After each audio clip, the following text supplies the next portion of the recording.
Welcome back for the final episode of the Whole House Decluttering series that I've been sharing with you throughout the month of July. We kicked off this series in my oldest daughter's bedroom, focused mostly on her closet, replacing her broken dresser and reorganizing her space.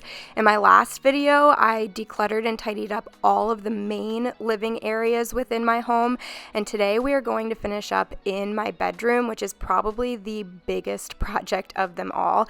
It has been severely neglected for far too long, and now it's just gotten to an overwhelming state, so I have to dedicate a full day to getting all of this tidied up and decluttered, starting by sharing an overview of what the space is looking like. And as you can see, it is piled high with clutter on literally every single surface, every corner of the room, lining the perimeters of the walls, and even spilling over into the main walkways. And this is kind of embarrassing to share on the internet, but I like to keep it real here on my channel, and this is just what real life has been looking like for me in my space recently. So we're going to get it tackled today, starting with a domino chore. Anytime that things are this overwhelming, I always like to identify a domino chore, and in the bedroom, that feels like it's always making the bed. I don't know what it is about this task, but once you get the bed made, it feels like everything else just starts to fall into place. So from the bed, I'm moving to the nightstands. That just felt like the next natural step. This is my husband's nightstand, and it just had a few things that were kind of out of place and a lot of dust. So as I'm putting things back where they belong, I am also going to be wiping down every single surface here, removing all of that dust and allergens, and then lighting a candle. Similar to making the bed, I feel like when you have a space clean enough that you can confidently light a candle, it just changes the whole vibe of what you're doing. But now I'm moving on to my nightstand, and here I had piled a lot of things that I had been accumulating for some sports kits for my girls, and then also a little birthday gift for my oldest daughter's best friend. So I got all of those put together, and then I'm also going to remove everything here, give it a good wipe down, and replace with all of my nightstand staples. And then as you can see, this space is all put together, and it just makes me want to have the rest of the room reflect that. So the rest of the room was really overwhelming, and I decided to try to break it down by individual tasks. The first task being removing all of the obvious trash. So you are going to see me with this trash bag just walking around the room and collecting all of the things into it that I knew for certain were garbage and just needed to be thrown away. A lot of that tends to be paper clutter, because I'm really bad about letting paper clutter accumulate. That can be anything from mail to receipts to random drawings and little pieces of paper that my youngest daughter likes to give me, and I don't want to just throw it out right in front of her face, so I just kind of start stacking it into piles until I have to address it all at once. And by the way, if you are new here, hi, hello, welcome. My name is Megan, and I would love to say that my room doesn't always look this way, but if I'm being honest, I neglect my space more than any other space in the home, so at least 50% of the time it needs my attention for something or another. It's not always quite this bad, but it can get bad. But that's okay, because it just creates an opportunity for me to share more content with you, which I do love to do here on my channel. I love sharing anything homemaking related, so that's a lot of cleaning and decluttering, small home organization ideas. I love to share full room makeovers on a budget and small DIY home improvements that you can do with minimal skill levels and minimal tools required. So if any of that sounds like your vibe, I'd love to have you subscribe and join my little YouTube family here. We have a lot of fun. We always keep it real, and I'm so proud to say that this is one of the more positive and supportive corners of the internet. So if any of that sounds like what you're looking for, I would love for you to go ahead and hit that subscribe button and turn on your notification bell so that you don't miss any of my future videos. I have a lot of fun ones planned for August. We've really just got a lot of projects to tackle around the house before we head into fall decorating and the holiday season, which sounds crazy to me that we are just a few weeks away from that. I feel like this has been a nightmare summer. Crazy things have happened, and it has just drug on, and the minutes feel like hours, but at the same time, it is flying by, and I cannot believe that we are so close to back to school and then fall decorating right after that. So this bench is a temporary placement here under our windowsill, and I know I still need to put all of these things away, but right now I'm still in trash collection / removal. But this is going to go in a future living room makeover, but we're just not quite ready for that yet, so I just scooted over here in the meantime because having it at the end of the bed does not really give us a lot of like walkway or room to open the drawers and get our clothes out. But then with that tucked away over there, the nightstand's cleared off, my desk space cleared off, the bed is made, I'm feeling like half of the room is looking really good, and then the other half of the room is still absolute chaos. So I do have about 3 loads of clean laundry right here that need to be folded and put away, but there's no room in the dresser to put them, which means it's time to declutter in here. But before I can do that, I need to like get this situation sorted out, so I'm not trying to declutter in chaos. So I think I'm going to clear off the top of our dresser right now and get all of the trash in the trash bin, any donation items in the donation pile, and then kind of clear this away so I have a workspace.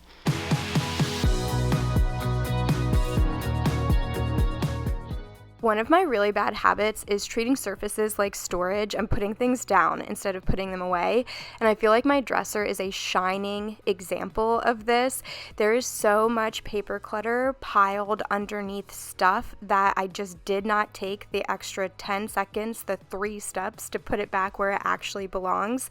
And I feel like this happens all the time, and I know this about myself and have struggled to be able to get a grip and correct this bad habit. So if this is something that you also struggle with or have in the past, please let me know any tips or tricks for how to overcome it, because I promise I have made concerted efforts to not do this, and I feel like I will go a stretch of time being really, really good about it, and then I get stressed out or overwhelmed with other things in my life, and this is one of the first habits to reappear and add to that stress and anxiety. But I'm just going to take a few minutes now and remove all of the easy, obvious clutter that is like trash or putting things back where they belong, and that way I feel like I have a tidy enough space to be able to fold all of my laundry, put it away, and declutter through the actual drawers, which were desperately needing my attention. Back in early spring, or right before the spring season, I had decluttered through all of my clothing and found myself having a lot of holes in my wardrobe. For example, when I was decluttering, I got rid of all except 1 pair of shorts, and I didn't even keep those shorts because I love them and they fit super well. It was really just because I knew the weather was changing and I needed to have a pair of shorts. But over this beginning of the summer, I have found some stellar clearance deals, especially at American Eagle and Aerie, and so I've been able to replenish those holes within my wardrobe, and now I'm finding myself in a position to need to sort through all of my drawers again and declutter things. I probably should have been following a 1 in, 1 out rule as I was accumulating more, but then that would leave me with no content for you guys and also throw me off of my schedule. I like to declutter through my wardrobe at least seasonally anyway. I would say every 3 to 4 months. I do this for myself, I do it with my girls, and I have done this ever since I've been an adult. It's always been a priority to me because we don't store out of season clothes anywhere. We have actually like no storage in our house to begin with. We don't have a basement, we don't have a finished attic space, we don't have a garage, so it kind of makes it a requirement for me to keep up with these kinds of things, and I really don't mind doing it. So anyway, that's such a long-winded way of me saying that once I get all of my laundry folded, I'm not just going to put it away and close the drawers. I'm also going to pull everything out, really assess what I want to keep, what I might have excess of, and what I am ready to declutter and donate. And when I am decluttering through clothes especially, I always first like to call my local women and children's shelter to see if they are currently accepting donations or have a need, and then take things to Plato's Closet and then donate to Goodwill.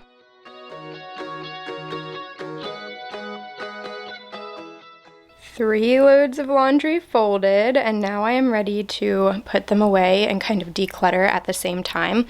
So I think I'm going to go 1 drawer at a time. starting with this bottom drawer and kind of working my way up and around. I have pants, t-shirts, this is like socks and underwear and bathing suits, and then these are my pajamas. Those 5 drawers are Derek's because we do share the dresser, so I won't be going through any of his clothes, but I will be doing all 4 of my drawers. Starting in this bottom drawer, this is where I keep all of my pants, jeans, shorts, everything like that. And as I was putting things away, I realized that I overcorrected on my shorts shortage. Wow, try saying that 5 times fast, but you can't. Anyway, I just have accumulated way too many pair. One pair in particular still had the tags on it and was brand new, so obviously I haven't been wearing it, and that was a no-brainer to declutter, and I'm actually going to return them and get a full refund because there's no sense in losing out on that money if I'm not needing or wearing that pair. And then I also went through my pants and decluttered 1 pair of jeans that are just extra worn and not fitting quite so well anymore. And just a pro tip for you, if you call your local women and children's shelter and they are not currently accepting donations in your size, don't just take those to Goodwill, and also don't take them to Plato's Closet where you might get like $3 for them. Instead, take advantage of the recycling program at American Eagle and Aerie. If you didn't know, American Eagle has this denim recycling program where you can bring in any denim, like a pair of jeans or a pair of shorts that you are no longer wanting, and they will recycle it for you and give you $10 off. And I think the official verbiage says it's towards a pair of pants or shorts, but I have never had that enforced. Instead, they just take $10 off of my total for recycling the denim. So especially with back to school shopping and season coming up, if you have a middle schooler or a child who loves the American Eagle brand, or you know that you're going to be shopping there, sort through all of your old pants and jeans, find any denim that you might want to declutter, and take that with you for your back to school shopping, and you'll get $10 off for every pair of denim pants that you bring in. I am filling up my trash bag and overflowing my donation pile, and I'm in the home stretch, so I need to go through this basket, get things put away where they belong. And then also this little basket up here, I need to sort through, declutter whatever needs to be decluttered, trash whatever is trash, and then get things put back where they belong instead of being in here. And then there are a few things in here that I need to put back as well. And then there is this tall stack of paper clutter that I finally need to prioritize, but I think I'm gonna do these small little baskets first. Another bad habit of mine, in the same vein as putting things down instead of putting them away, is that I will frequently accumulate these little junk baskets all around my home. And these are things that either need to be put away where they belong or need to be decluttered and thrown out, which is a great source of guilt for me. I don't like doing that, and so I will just pile them in these little baskets or little areas of my home and think that one day I might maybe figure out a use for that thing. For example, a random key that I either no longer have the lock for it or don't know what lock it goes to and haven't been able to figure it out. That's something that needs to be decluttered and thrown out. I can't in good conscience donate that to a thrift store, but I feel guilty throwing it away. So instead, I throw it in a basket and I wait for a day that I feel particularly motivated, and then I declutter through those baskets and throw it into the trash, when really all along I just should have thrown it away to begin with. You guys will have to tell me, is this something that you also do, or is this just a habit that's very specific and niche to me because I have this negative emotion associated with this one task in particular? I also think it's due to not having a lot of storage and also not having a dedicated junk drawer within my home, so it just accumulates in these little baskets and piles. This is the best that my bedroom has looked in months, and I want to just call it good enough and be done for the day because I'm starting to get tired, but I'm going to power through it with this tower of paper clutter. So I grabbed myself a grapefruit seltzer. I have my bag of trash here. I'm going to sit on the floor, listen to a podcast, and sort through all these bins.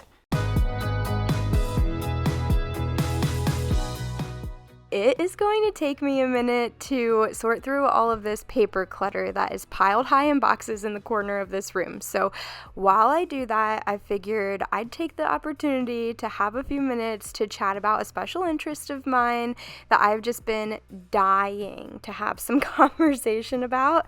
So, spoiler alert for Sunrise on the Reaping, if you have not yet read it, I am going to talk about it right now.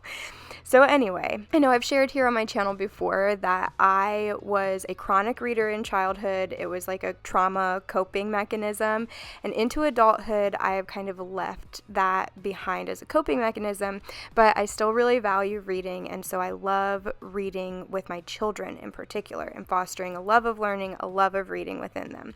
And recently, Kinsley and I read Sunrise on the Reaping together, which is the newest addition to the Hunger Games series, and I loved it. It is one of the best books that I have ever read, and while I read it with her together, so I'd read one chapter per night out loud to her, we both loved it so much that she is now reading it silently and independently for herself, and I am going to do the same.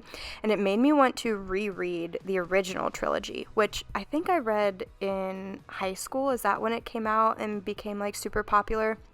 Either way, it's been a long time since I read it, and I skipped over the Ballad of Songbirds and Snakes, but now I'm thinking I need to go back and read that as well. But it is so good, you guys, like insanely good. And I've seen a lot of what I feel like is unfair criticism online about this book. A lot of people saying it's exploitative, it's dragging on this story about violence against children just for money, just to have another book, or people saying that the writing has dumbed down. Like, instead of being at the level of the original fans who are now adults, it is requiring like way lower comprehension skills and way lower reading levels, essentially meaning that the themes aren't veiled in metaphor and there's not a lot of room for interpretation. It is written in a very straightforward kind of manner, which is honestly what I appreciate about it. Instead of having to have higher critical thinking or comprehension skills, I feel like it appeals to a wider audience and still getting the point across. Anyway, I'm running out of time here, so all this to say that I really want to chat about it, and I've been thinking about opening up YouTube memberships to be able to share content about my special interests and just things that I think are fun and hanging out and more relaxed casual videos. So would you guys be interested in that? Would you subscribe to a YouTube membership for my channel, or do you think that I should just think about all these things in my head and maybe not everything has to be shared on the internet?